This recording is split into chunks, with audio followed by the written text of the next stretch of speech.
wax leen yéen ñëpp alhamdulilah. yéen ñëpp bàyyi nee nañu alhamdulilahi rabbil alamin. ngeen sant yàlla xam ne yàlla sopp na leen. ñu sant yàlla te xam ne yàlla sopp na. alhamdulilahi wal abdulillah wasalaatu wasalaamu ala mawlana rasulillah rasulun min almawla wa adamu lam yakun wa yabqa rasulan daiman wa muazama fa nashatuhu kanziyatu alxaqi waxdahu lidaka ataana qasiman wa muqassama salawatullahi wa salaamuhu wa alayhi wa ala alihi wa ashaabi altayibin altahirin wa man tabiahum bi ihsani ila yawmi ddin. ilahi la ilma lana illa ma allamtana innaka anta alalimu alhakim ya himmata alcheikh ihduri lana fi hada almahdari waltaatufi binadratin tati lana bildafari wa baad. assalaamu aleykum wa rahmatullahi taala wa barakatuhu. mbokk jullit ñi yéen ñu suivre ci chaîne Ndaanaan Faydu, ñu ngi leen di nuyu yéen ñëpp di leen dokkale ci bés yu tedd yi, ci ëppin yu kawe yi bàyyee ko ci yàlla tabaraka wa taala, muy fukki fanu weeru aj, muy ashurul awail min zil hijja, nga xam ne Yonent bi sallallahu alayhi wa sallam wax na ne afdalu ayaami dunia. wax jooju dafa neex torop. bés yi gën ci bés yi mooy yii, yàlla may ñu fekkee ko tal ko, nañ ci profité. ne woon nañ ne chaque jour dinañ ñëw indi benn jëfin wala benn jaamu yàlla boo xamante ne dana nekk payoor bu rëy ñeel bés yi ni, ndax Yonent bi sallallahu alayhi wa sallam wax na ne amul benn jëf bu ñuy jëf ci yeneeni bés mu gën a bëri yool que bés yi. bés yi ni loo ci jëf yëpp day multiplier yi nga def ci feneen. kon xadis bi ñuy indi benn xadis la boo xamante ne Aws ibnu Aws al-Thaqafi radiyallahu anhu moo ko jëlee ci Yonent bi sallallahu alayhi wa sallam. Yonent bi sallallahu alayhi wa sallam mu ne man igtasala yawma aljumcati wa gassala wa bakkara wa btakara wa dana wastamaca wa ansata kaana lahu bi kulli xutwatin yaxtuuha ajru sanatin siyaamuha wa qiyaamuha. rawahu Tirmidi.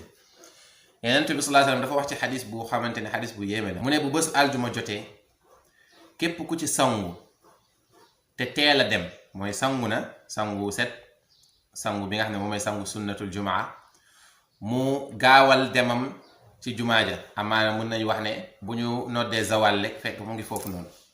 Yonent bi sallallahu alayhi wa sallam mu ne mu fexe ba bokk ci sàppe bu njëkk bi wala yi jiitu yi, mooy wadanaa wastamaa, mu déglu waaraate yiñ fay wax ak xutba imam bi, wa ansota, mu noppi. lii kese. Yonent bi sallallahu alayhi wa sallam mu ne kaana lahu bi kulli xutwatin, ñeel na ko ci bépp jéego bi mu jéggi. kon loolu nañu bàyyi xel ne ngëneel li mu ngi nekk ci dox, paa ci war.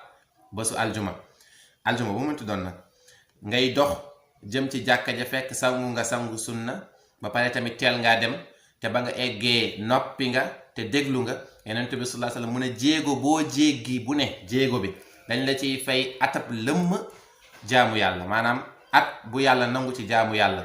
mu ne siyaamuha wa qiyaamuha, maanaam at bi yàlla dala koy fay comme si que ki ko defoon daf ko doon woor ba mu jeex, daf ko doon taxawal guddi yi ba mu jeex. maanaam waxuma la farata yi mais nawaafil yi da ko doon def ba mu jeex. dafa ne ajru sanatin siyaamuha wa qiyaamuha, yàlla dana ko fay ci bépp jéego. imagine toi bu fekkee sa kër ak jàkka ji mu ngi war a def ay 200 mètres wala 300 mètres wala 1 kilomètre wala lu ko jege. kon nu mu gën a soree mooy gën, ndax jéego bu nekk, jéego mooy paa boo def yàlla fay la benn atab lëmm jaamu yàlla buñ nangu. yow xamoo sax ndax li nga mës a jaamu yàlla nangu na ko, waaye bii moom garanti la. Yonent bi sallallahu alayhi wa sallam mu ne paa boo def yàlla dana la ko fay atab lëmm ci jaamu yàlla bu ñu nangu, bu ànd ak ay kooram farata yeeg naafile yi, ànd ak ay julli yu ñu taxawal farata yeeg naafile yi. lii moom jar na chaque jour nit ki di ko def, wax xaasatan fukki fan yi ñu nekk nii. mooy lan? fexeel ba aljuma bii ñëw, man mii di wax ak yéen suba la incha allah, waaye vidéo bi comme li ma wax aljuma bu nekk la rek, aljuma bu jot la ci at bi, ci bés bi tamit. li des li tax ñu indi ko fii profito mooy kane bés yi ñoo gën a baax ci jëf ci bés yu mu mën ci doon, te tamit ñoom ñoo gën ci bésu àdduna yi yëpp. kon nit ki fexe ba gaawantu balaa 13h fekk sangu na ba set, sangu sunna, mooy ni ñuy sangoo sangu set, noonu la ñuy sangoo sangu sunna.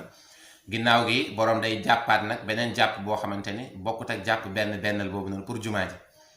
waaye mu teel a dem ci jàkka ja, fexe ba jege imam bi, imam mu nekk ci sàpp bu njëkk ba wala yi fukk yi jiitu yi, mu déglu waaraatekat yi, mooy borom bayaan yi li ñuy wax, mu déglu xutba imam bi ànd ceeg noppi.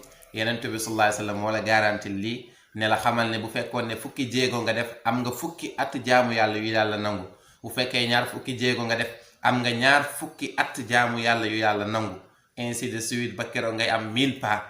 lii jar na sax nit ki def ko même bu dee durant dundam chaque jour chaque vendredi mu koy def ndax say yool di gën a bëri ndax yool yi ni ñuy gënee bëri noonu la leeru xol bi di gënee bëree noonu la dund bi di gën a stable waaye noonu la tamit dundu dëggantaan bi muy yowmal qiyam noonu lay gën a neexee noonu lay gën a màggee yàlla na yàlla sawarloo xiir ñu tamit ci loo xam ne daf koy gërëmloo sawarloo suñu cër yi ci jaamu yàlla sawarloo suñu xol ak suñu xel ci di ko xemmem ci di xaatar lu jëm ci moom yàlla mën na ko yàlla def ci barke bés yu tedd yi yàlla mën na ko yàlla def ci barke rasulillahi sallallahu alayhi wa sallam in uridu illa al islaha ma stata'tu wa ma tawfiqi illa billah alayhi tawakkaltu wa ilayhi unib wa assalaamu alaykum wa rahmatullahi ta'ala wa barakatuh